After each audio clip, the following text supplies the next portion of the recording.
आसा दीवार छंत चौथों दीन दयाल सुन बेनती हर प्रभ हर राया राम राजे हूँ मांगो शरण हर नाम की हर हर मुख पाया भगत वछल हर बिरद है हर लाज रखाया जन नानक शरणागति हर नाम तराया। श्री आसा दीवार जे चौथे छंत में श्री गुरु रामदास साहिब जन वेनती सां भरियल निमाणाई सां भरियल अखर फरमाए करे प्रभु परमात्मा जी महिमा कनि था। दीन दयाल सुन बेनती, हे दीनन जा दयाल मुंहिंजी वेनती ॿुध हर प्रभ हर राया राम राजे। राया चइबो आहे राजा खे, राम राजा राम अवतार साहिबनि जो मतिलबु राजा दशरथ जे पुट राम जे लाइ कोन्हे, साहिब उन परमात्मा खे राम जे नाले सां संबोधन कनि था। ऐं इहा ॻाल्हि अॻु में बि ज़िक्र थी आयो आहे संगत जे विच में, वचन साहिब जे विस्तार में अर्थ विस्तार कंदे इहा ॻाल्हि निकिती आहे त राम नालो कल्याणकारी आहे। राम नाले कल्याणकारी हुअण जे करे ई राजा दशरथ पंहिंजे पुट जो नालो राम रखियो, छो जो हिन जे मथां 3 जीव हत्याउनि जो पाप लॻल हुयो। हिन खे माता कौशल्या ई चयो त असांजे घर जेको बालक ॼमंदो उनजो नालो असां राम रखंदासीं, जंहिंजे करे उथंदे वेहंदे खिलंदे ॻाल्हाईंदे राम जो नालो खणंदे उन बालक में मोह रखी उन राम जो नाम जपींदे असांजी मुक्ति थी वेंदी। राजा दशरथ जी इहा कथा शास्त्रनि में लिखियलु आहे, कीअं श्रवण कुमार खे हिन शब्द भेदी बाण हयो हुयो। श्रवण कुमार बि मरी वियो ऐं उन जा माता पिता जेके उन जे आश्रय हुया उहे बि मरी विया। उन्हनि टिनी जे जीव हत्या जो पाप लॻो हो ऐं उन्हनि हिन खे श्राप बि ॾिनो हो। चवण जो मतिलबु त राम नालो परमात्मा जो अॻु में खां ई आहे। राम नालो त्रेता युग खां शुरू न थियो आहे। राम हिकिड़ो अवतार आहे, परमात्मा जी अंश अवतार जेके बि थिया आहिनि उन्हनि में रामचंद्र जो अवतार हिकिड़ो आदर्श अवतार थियो आहे, जंहिं असां सॼे इंसान ज़ात खे मर्यादा सेखारी, संसार जा नियम सेखारिया। सो श्री गुरु ग्रंथ साहिब महाराजनि में राम नाले जो ज़िक्र अचे थो पियो। भगत कबीर साहिब, भगत रवदास साहिब, स्वामी रामानंद महाराजनि राम जी उपासना कई आहे। राजा राम खे ई पंहिंजो इष्टदेव करे मने, उनखे ई परमात्मा, उनखे ई निरंकार, उनखे ई अकाल पुरख, उनखे ई वाहेगुरु करे मञियो आहे। चओ सतनाम श्री हर वाहेगुरु। हूँ मांगो शरण हर नाम की हर हर मुख पाया। हे प्रभु, मां तोखां तुंहिंजे नाम जी ॾात घुरां थो पियो, सदाई मूंखे पंहिंजी शरणी में रख। भगत वछल हर बिरद है हर लाज रखाया। तुंहिंजो नालो भगत वत्सल आहे। वत्सल जो मतिलबु थींदो आहे प्यार करणु, भगतनि खे प्यार करण वारो। वत्सल चइबो आहे प्यार करण वारे खे, ऐं प्यार खे चइबो आहे वात्सल्य। वात्सल्य माना प्यार। प्यार कहिड़ो? जेको माता पिता प्यार कंदा आहिनि पंहिंजे बालक खे, गुरु प्यार कंदो आहे पंहिंजे शिष्य खे, भॻवानु प्यार कंदो आहे पंहिंजे भगत खे। उन वात्सल्य भाव खे अलॻि अलॻि बाणियुनि में दरवेशनि वछल अखर चयो आहे। भगत वछल, वछल अपभ्रंश अखर थियल आहे वात्सल्य जो। वात्सल्य माना प्रेम। भक्तनि खे प्रेम करण वारा, हे मुंहिंजा परमात्मा, तुंहिंजो बिरद ई आहे त जेको तुंहिंजी शरणी अचे थो तूं उनखे पंहिंजी शरण में रखी थो वठे। भगत वछल हर बिरद है। बिरद माना दस्तूर, बिरद माना दस्तूर। हिकिड़ी वीचारधारा हूंदी आहे, हिकिड़ी परंपरा हूंदी आहे, हिकिड़ो दस्तूर हूंदो आहे। उन दस्तूर जे हिसाब सां हर हिकु माण्हूअ जी पंहिंजी पंहिंजी सुञाणप थींदी आहे। साहिबनि में इहो अखर ईंदो आहे बिरद। बिरद अखर जेको ईंदो आहे उनखे दस्तूर सां भेट करे सघिजे थी पई। भगत वछल हर बिरद है हर लाज रखाया। तूं पंहिंजे भक्तनि जी लज रखे थो। जन नानक शरणागति हर नाम तराया। साहिब चवनि था त मां नानक जन मन दास, तुंहिंजी शरणागत आहियां, तुंहिंजे नाम सां ई मुंहिंजो बेड़ो पार थींदो। हे प्रभु पंहिंजे नाम जी बख़्शिश कर। हाणे साहिब फरमाइनि था श्री गुरु नानक देव महाराजनि सलोक में, सलोक महिला पहला, भय विच पवण वहे सदवाव, भय विच चलय लख दरियाव, भय विच अगन कढे वेगार, भय विच धरती दबी भार। साहिब फरमाइनि था सभई देव देवताऊं परमात्मा जे हुकुम जे अंदरि भव जे अंदरि पंहिंजो पंहिंजो कार्य कनि था।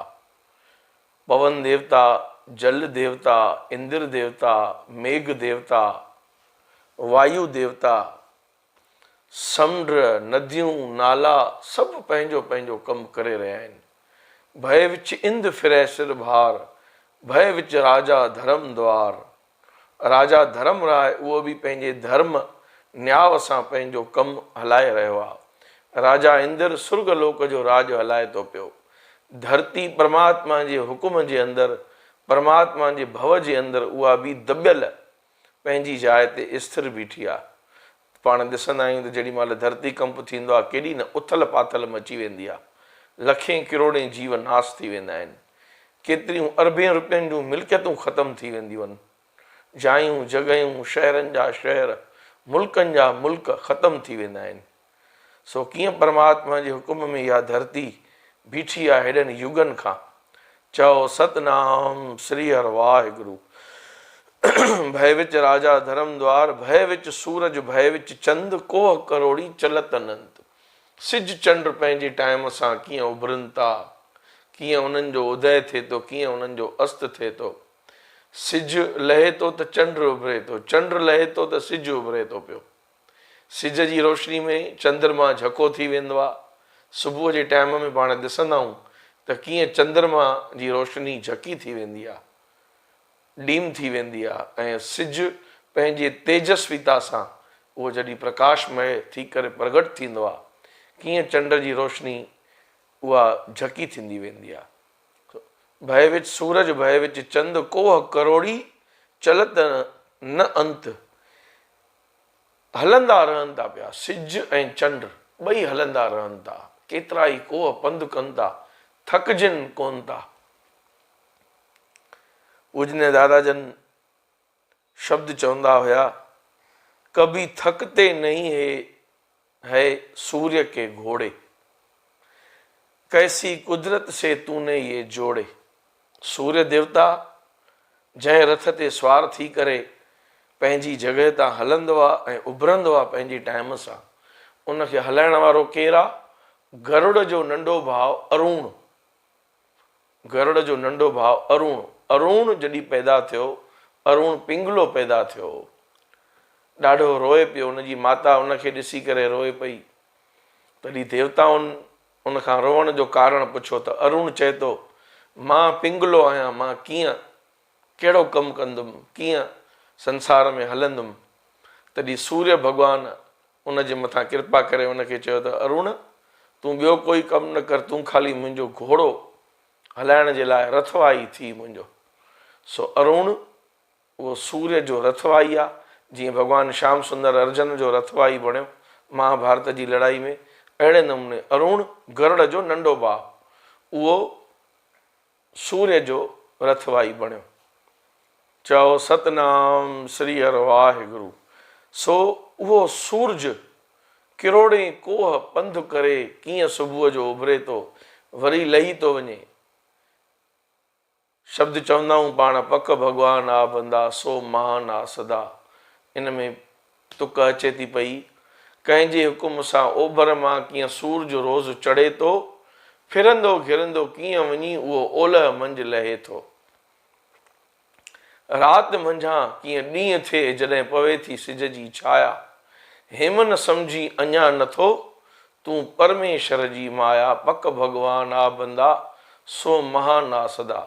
चवण जो मतिलबु त प्रभु जी कुदरत आहे। इहे देव देवताऊं पंहिंजो पंहिंजो कार्य, पंहिंजो पंहिंजो फ़र्ज़ु, पंहिंजो पंहिंजो धर्म पाले रहिया आहिनि। इन करे कहिड़ी महिमा कजे उन परमात्मा जी, बेअंत भॻवान जी ऐं उनजे हुकुम जे अंदरि कमु कंदड़नि इन्हनि सभिनी देवताउनि जी। भय विच सूरज भय विच चंद कोह करोड़ी चलत न अंत। भय विच सिद्ध बुद्ध सुर नाथ। नाथ आहिनि केरु नव नाथ। सिद्ध मंडलीअ जी 84 ॼणनि सिद्धनि जी मंडलीअ में नव नाथ आहिनि। ऐं सिद्ध सिद्ध बुद्ध जेके बुद्ध आहिनि, बुद्ध बि हिकिड़ो पंथ आहे।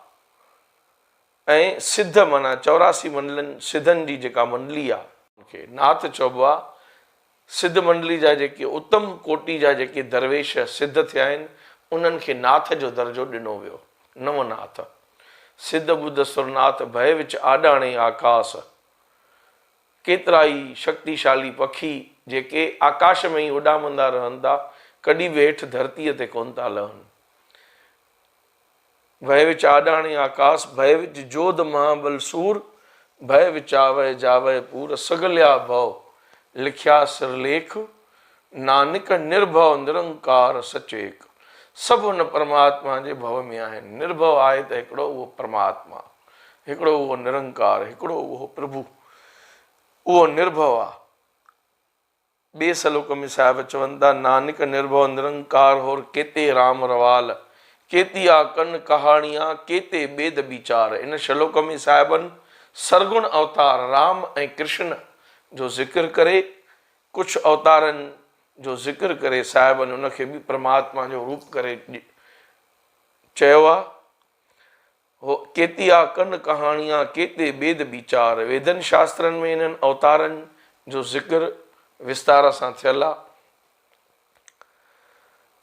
केती आ कन कहाणियां केते बेद विचार। केते नचय मंगते घिड़ मुड़ पूरे ताल।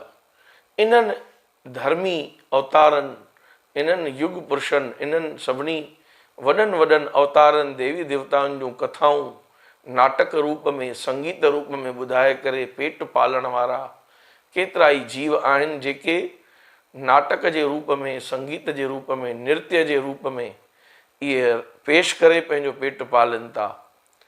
सो साहिब चवनि था केते नचय मंगते घिड़मिड़ पूरे ताल। बाज़ारी बाज़ार में आए कॾहिं बाज़ार।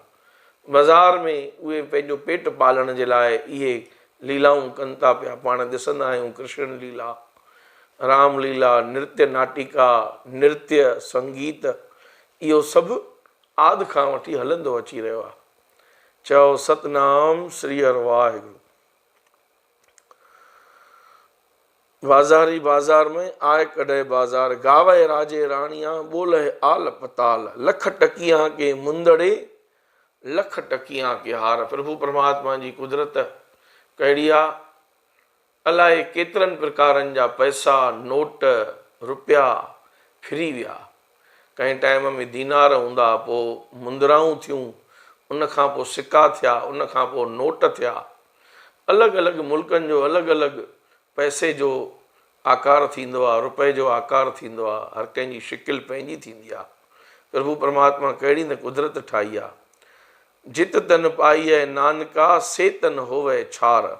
साहिब चवनि था त इहे सभु माया जा पसारा आहिनि, पर माया पिछाड़ीअ में माया जो पसारो जेको बि आहे सॼो रख जी ढेरी आहे।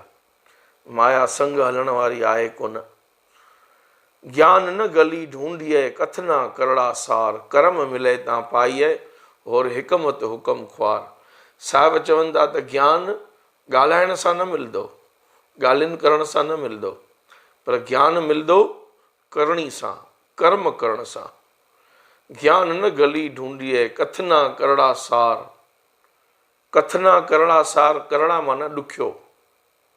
चवणु सवलो आहे पर करणु ॾाढो ॾुखियो आहे।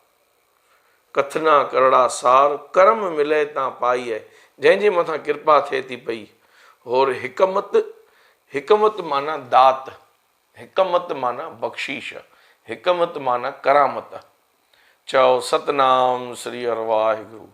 कर्म मिले तां पाई आहे और हिकमत हुकम ख्वार। पौड़ी, हाणे पौड़ी अचे थी पई। नदर करे जे आपणी तां नदरी सतगुर पाया। गुरूअ जी कृपा सां परमात्मा मिले थो पियो।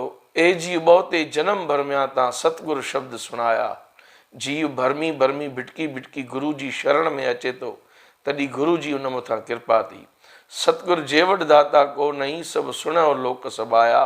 सतगुर मिले सच पाया, जिनी विचों आप गवाया। जिनी सचो सच बुझाया, जिनी सचो सच बुझाया। गुरुअ जी कृपा खां सवाइ प्रभु परमात्मा जीव खे नथो मिले।